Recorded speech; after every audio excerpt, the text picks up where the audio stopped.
अस्सलामुअलैकुम वरहमतुल्लाहि वबरकातुहू। नाज़रीन, उम्मीद करता हूँ आप सब खैरियत आफियत के साथ होंगे। आइए इंशाअल्लाह अज़्ज़वजल आज की इस वीडियो में उर्दू का पार्ट नंबर 71 यानी कि 71 इंशाअल्लाह अज़्ज़वजल पढ़ेंगे। और इससे पहले का जो पार्ट है 70 यानी कि 70वां पार्ट, इसमें प्यारे आका सल्लल्लाहु अलैहि वसल्लम का जो नसब मुबारक है सबक स्टार्ट हो चुका है।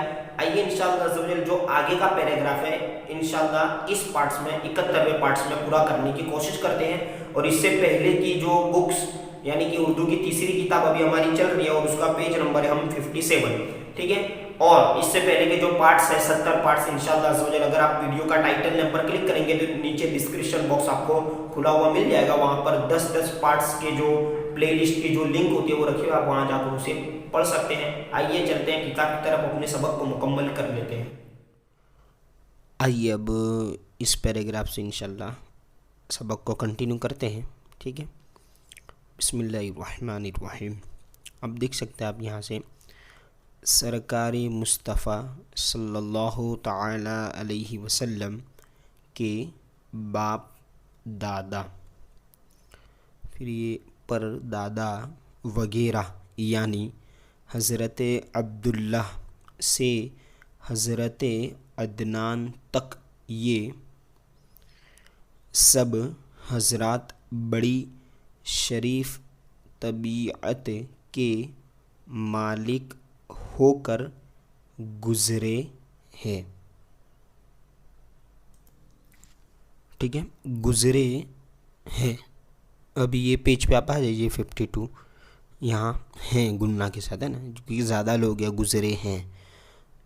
उनकी इज़्ज़त और बड़ाई का लोहा पूरे अरब वाले माने थे।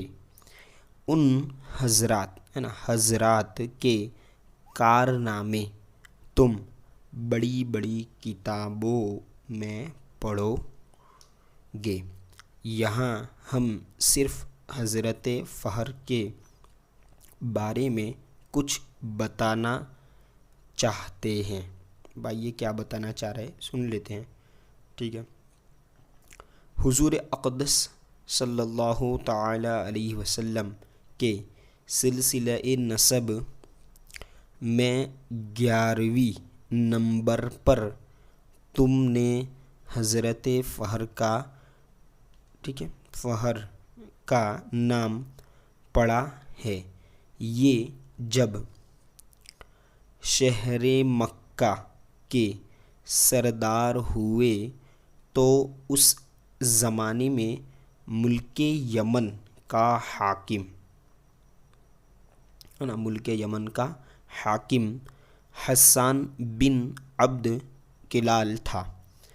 उस शख्स को ये बात बहुत नागवार, ठीक है, बहुत नागवार गुज़रती थी कि पूरे अरब के लोग काबा का हज करने के लिए, है ना, ये के लिए पूरा साथ में आप देख सकते हैं किस तरह लिखा हुआ है, के लिए, ठीक है, मक्का, ठीक है, मक्का किस तरह आप देख सकते हैं, मक्का में तो हाजिर होते हैं लेकिन यमन में कोई नहीं आता। उस ने, ठीक है, आप देख सकते हैं यहाँ पर लिखा हुआ है उस, ये सीन जो है वो शोशा जो है लंबा शोशा वो वाला सीन है, तो उस इसको पढ़ेंगे,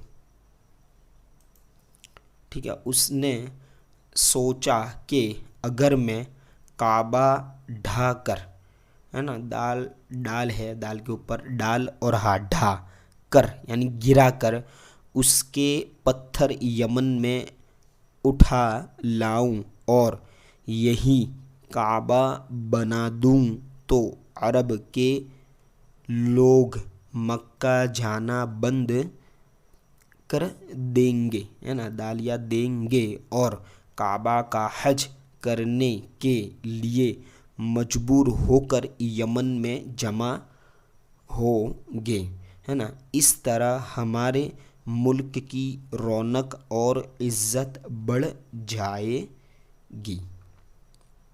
ठीक है। चुनांचे उसने फौज लेकर मक्का पर चढ़ाई कर दी।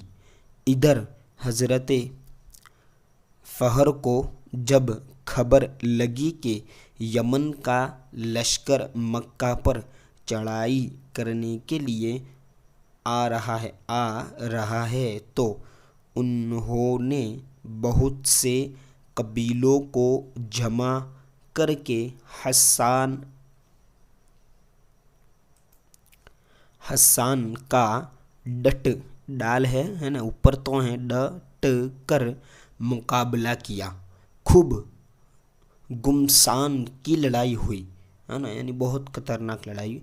आखिर में यमन की फौज हार गई। हस्सान गिरफ्तार हुआ। 3 बरस तक कैद की, है ना, खौफ याद आल, कैद की मुसीबत, थोड़ा सा देखिए किताब PDF में यही है ना, मुसीबत झेलने के बाद फिदिया देकर रहा। ठीक है, ये अलग है, फिदिया देकर रहा, हुआ नहीं है, इसके साथ रहा। इस वाक़ये से, है ना, से सारे अरब पर हज़रत फ़हर का रोबो दबदबा, पहले भी मैंने आपको बताया था 2 वर्ड के बीच में अगर वाव आएगा तो उसको रोबो दबदबा छा गया, है ना। इंशाल्लाह अब अगला जो पार्ट है, अगला सबक इंशाल्लाह अगली वीडियो में देखेंगे। यहाँ पे कुछ अल्फाज हैं, मतलब के पढ़ लीजिए।